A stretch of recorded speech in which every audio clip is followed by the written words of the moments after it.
ଆଜି ତୋରି ପାଇଁ ତୋ ପାଇଁ ସିରିଏଲ କାହାଣୀରେ କିଛି ନୂଆ ଟ୍ୱିଷ୍ଟ ଘଟି ଯାଇଛି। ଆଜି ରୁହି ଆଜି ସାରା ପରିବାର ଲୋକମାନଙ୍କୁ ରୁହି ଆଉ ରାମ ଆଉ ଚିକି ସମସ୍ତଙ୍କ ଆଖିରେ ଆଜି ଧୋକା ଦେବ।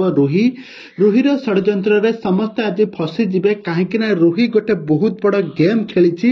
ଗୋଟେ ଅଜଣା ଝିଅକୁ ଚିକି ସଜାଇ ତାକୁ ହୁଇଲ ଚେୟାରରେ ବସାଇ ତାକୁ ପାହାଡ଼ ତଳକୁ ଠେଲି ଦେଇଥିଲା ବୋଲି, ମାରିଦେବା ପାଇଁ ଚେଷ୍ଟା କରିଥିଲା ବୋଲି, ଏମିତି କିଛି ନୂଆ ପରିବର୍ତ୍ତନ ଆଣିଛି ରୁହି କହିବ ଇଏ ହିଁ ପ୍ରକୃତ ଚିକି। ତାପରେ ସେ ଦୁର୍ଗାକୁ ଏ ଘରୁ ବାହାର କରିଦେବା ପାଇଁ, ମାନେ ସେ ପ୍ରକୃତ ଚିକିକୁ ଏ ଘରୁ ବାହାର କରି ତାପରେ ସେ ରାମକୁ ବିବାହ କରିବା ପାଇଁ ଷଡ଼ଯନ୍ତ୍ର କରିଛି। ତେବେ ଦର୍ଶକ ବନ୍ଧୁ, ଏବେ ତୋରି ପାଇଁ ତୋ ପାଇଁ ସିରିଏଲ କାହାଣୀରେ ଆଗକୁ କଣ ଆସିବ ନୂଆ ଟ୍ୱିଷ୍ଟ, ତାହା ସବୁକିଛି ଜାଣିବା ପାଇଁ ହେଲେ ଆପଣମାନେ ଆଜିର ଭିଡ଼ିଓଟିକୁ ପୁରା ଶେଷ ପର୍ଯ୍ୟନ୍ତ ଦେଖନ୍ତୁ।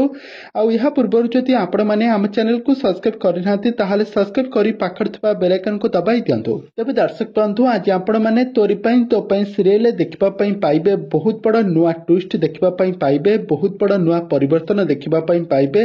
ଆଜି ସାରା ପରିବାର ଲୋକଙ୍କ ଆଖିରେ ଆଜି ଧୂଳି ଦେଇଛି ରୁହି ଗୋଟେ ଅଜଣା ଝିଅକୁ ଆଜି ତାକୁ ଗୋଟେ ହୁଇଲ ଚେୟାରରେ ବସାଇ ତାକୁ ଆଣିକି ପହଞ୍ଚାଇ ଦେବ ଆଉ କହିବ ଇଏ ହିଁ ପ୍ରକୃତ ଚିକି। ତାପରେ ସମସ୍ତେ ମଧ୍ୟ ଆଖିରେ ଧୋକା ଖାଇଯିବେ, ସମସ୍ତେ ଭାବିବେ ଇଏ ହିଁ ଚିକି, କାହିଁକି ନା ଚିକି ତ ପାହାଡ଼ ତଳକୁ ଠେଲିକି ମାରି ଦେଇଥିଲା। ତାପରେ ଚିକିର ଅବସ୍ଥା କଣ୍ଡିସନ ବି ଏମିତି ହୋଇଯାଇଥିବ। କିନ୍ତୁ ରାମ କେବେ ବି ଭାବି ପାରୁନଥିବେ ଇଏ ଯଦି ଚିକି ତାହେଲେ ସିଏ କିଏ। ତାପରେ ଚିକି ମଧ୍ୟ ଏହାକୁ ଦେଖି ଭାବିବ, କହିବ ଇଏ ଯଦି ଚିକି ତାହେଲେ ମୁଁ କିଏ। ତେବେ ଦର୍ଶକ ବନ୍ଧୁ, ଏହା କେମିତି ସମ୍ଭବ ହୋଇପାରିବ, ଚିକି ମନେ ମନେ ଭାବିବ।